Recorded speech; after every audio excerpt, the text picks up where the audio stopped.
Hello Vision Nation. In this video, we'll cover the story of how a regular kid from a poor family became a billionaire through owning Starbucks. I'm talking about Howard Schultz. What's interesting about this story is learning how close he was to failing before finally succeeding with his business. He had some really close calls and a lot of tough times he had to overcome. Alright, let's dive right in. So Howard Schultz was born in the 50s in Brooklyn. When he was just 8 years old, his dad broke his ankle while he was delivering diapers as a truck driver. His family was in a tough spot. No income, no workers' comp, and his mom was 7 months pregnant.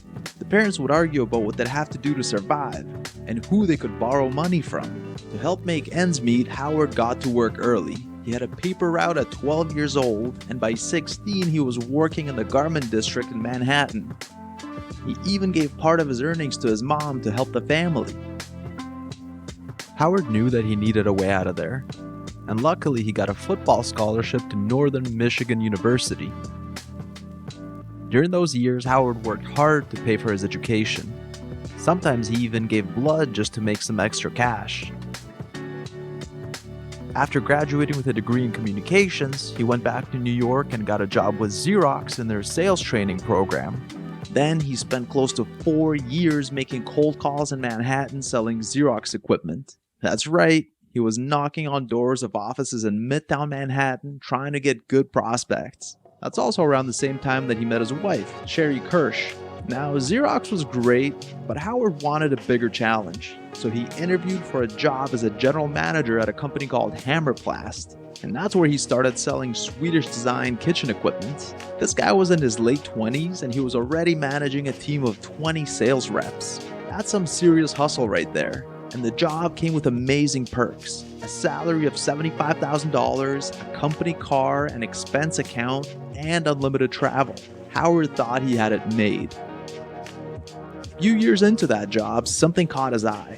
He noticed a little retailer out in Seattle was ordering more drip coffee makers from him than Macy's was. Howard decided to book a trip to Seattle to check him out, and boy was he impressed when he walked into that original Starbucks.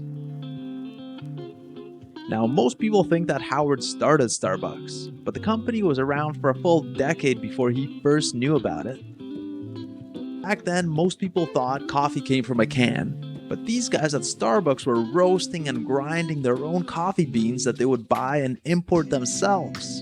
And the company was focused on selling coffee beans. They weren't selling that much drip coffee at their stores. The thing that really set Starbucks apart was their passion for quality coffee. The three founders who started it weren't hardcore business people. They were literary and scholarly types who just loved coffee. Back in the 50s, America was the richest country in the world, but Americans were drinking some cheap trash coffee called Robusta. Meanwhile, over in Europe, they were sipping the good stuff, Arabica coffee, but for some reason it wasn't readily available in the US. So there was this huge untapped market for businesses that wanted to sell premium coffee to Americans. Howard got to know one of the partners at Starbucks for a full year. The partner's name was Jerry, and Howard would visit him in Seattle or meet Jerry in New York when the partner was in town. Once he had a good friendship going, Howard pitched him on joining the Starbucks team. Jerry and the other partners weren't so sure about this. They didn't want to bring an outsider into their business, but Howard was persistent and they set up a dinner meeting. Now this was a big move for Howard. He would have to give up his stable job, company car, his sweet New York apartment just to move to Seattle and work for a tiny coffee shop with only 5 stores. And that would be a big pay cut for him as well. But Seattle was calling to his soul, and he could see himself working there and making a home for his wife. And he also saw their kids playing in a nice front yard, and the whole idea really made him come alive. So he met the partners for dinner, and Howard pitched his idea for Starbucks and how he could help the company grow.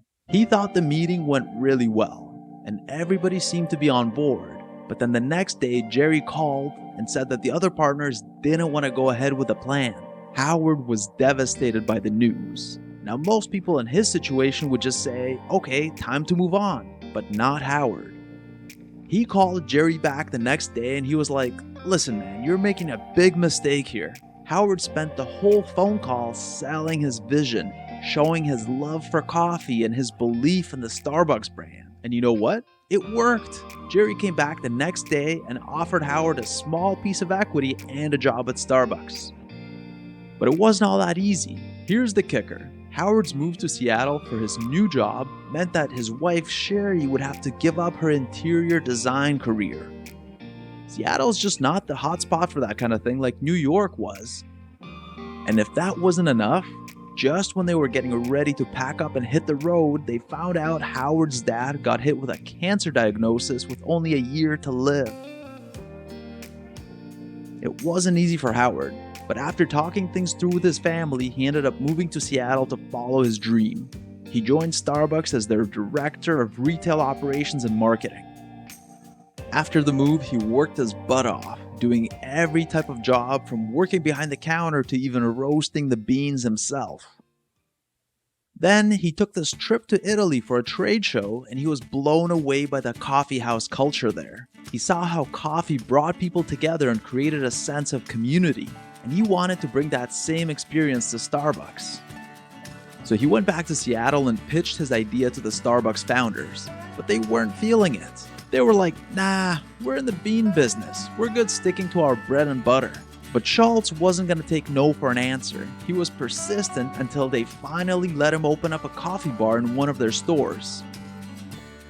They only gave him 300 square feet of space to work with. He was basically in this tiny corner just smushed together.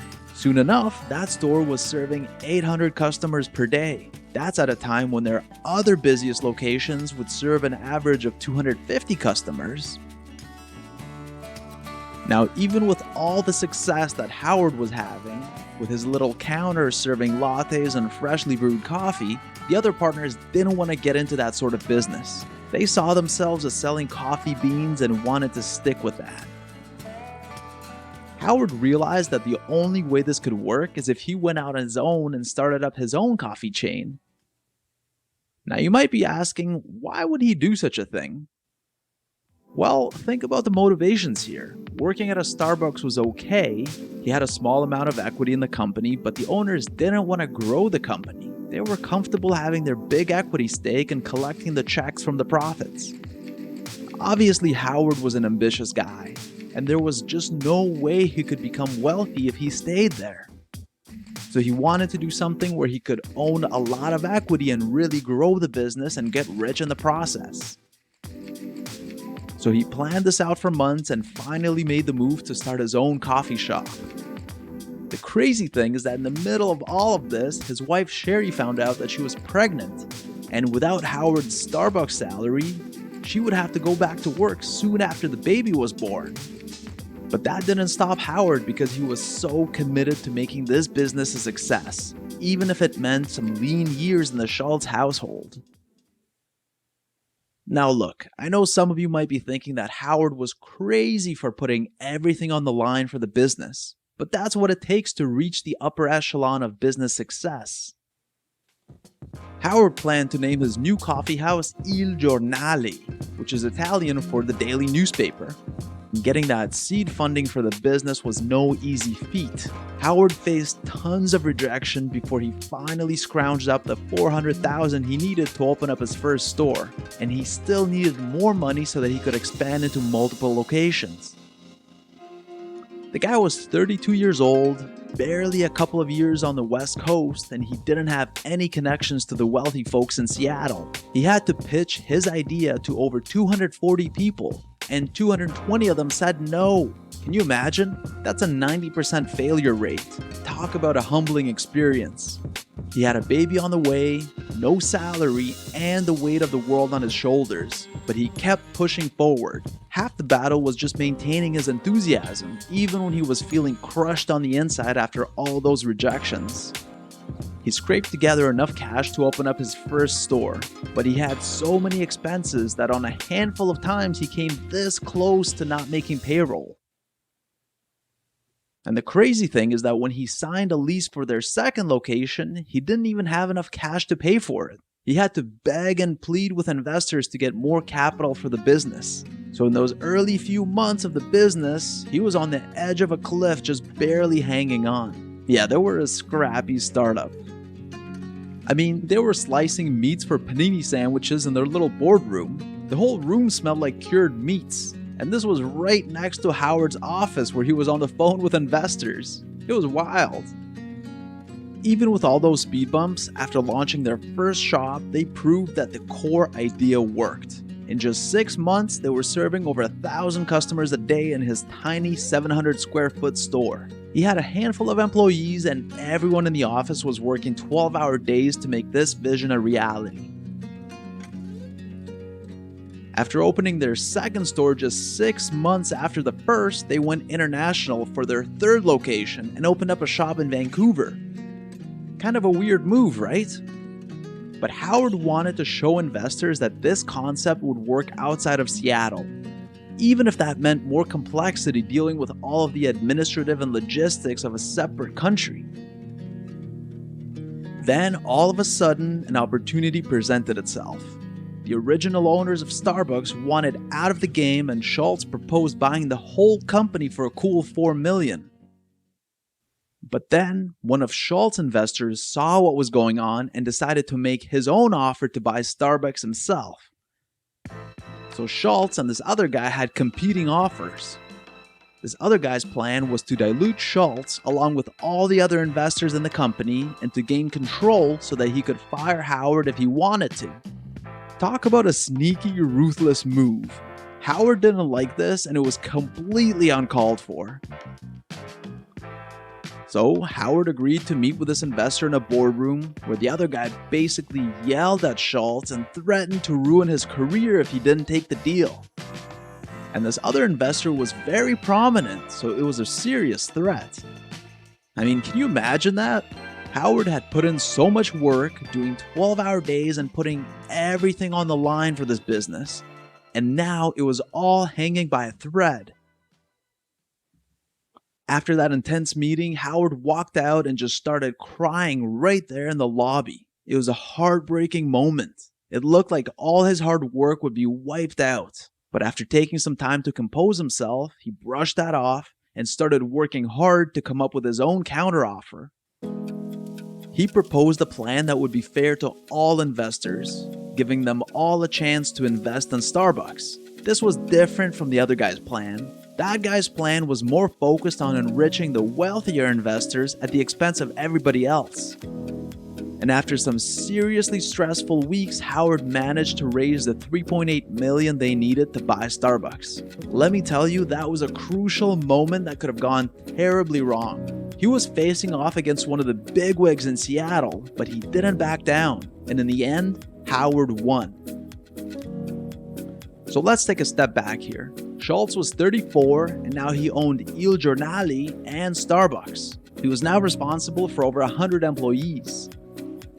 In the span of just 5 years, he went from first joining Starbucks as an employee to 5 years later owning a huge share of it and running it as the CEO. He owned Starbucks outright just 20 months after leaving the company. Now, in the time that he was gone from Starbucks, morale got quite low, and he had to rebuild the trust between the employees and management. And to make matters worse, a key coffee roaster and buyer resigned right after that deal closed. Talk about bad timing. So it really looked like he had to solve problems and overcome obstacles every step of the way. Around that time was when they decided to stick with the Starbucks name instead of keeping the original Il Giornale name.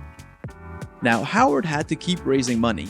Investors only want to invest if they think you're going to grow the business. So he needed to show to investors that this could be a national chain.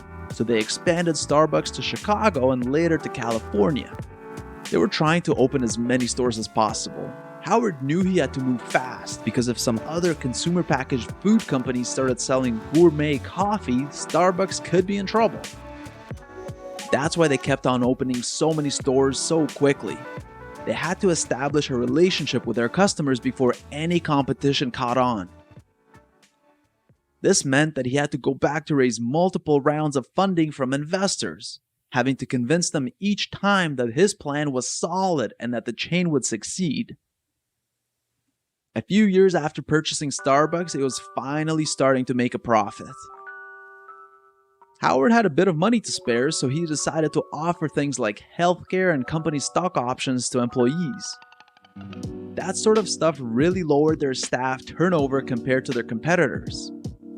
And one thing that made Starbucks stand out from the competition was that they didn't franchise. Of course, this meant that they grew slower, but it also meant that they could maintain their high standards of quality because the company was solely responsible for each store. And all of that worked. 4 years after buying Starbucks, they had just over 100 stores in the Northwest and Chicago, totaling around $57 million in sales per year. Howard was growing the company so quickly that just 5 years after the Starbucks acquisition, he took the company public at a value of $273 million. That was a crazy valuation compared to the purchase price he paid, which was only $4 million. Alright, Vision Nation, that wraps it up for this episode. If you've enjoyed it, you can check out our last episode right here. It's about a guy who became a billionaire even though he never finished high school. It's a really inspiring story. Also, if you're a new listener, please smash that like button and hit the subscribe button because you don't want to miss out on our next episode.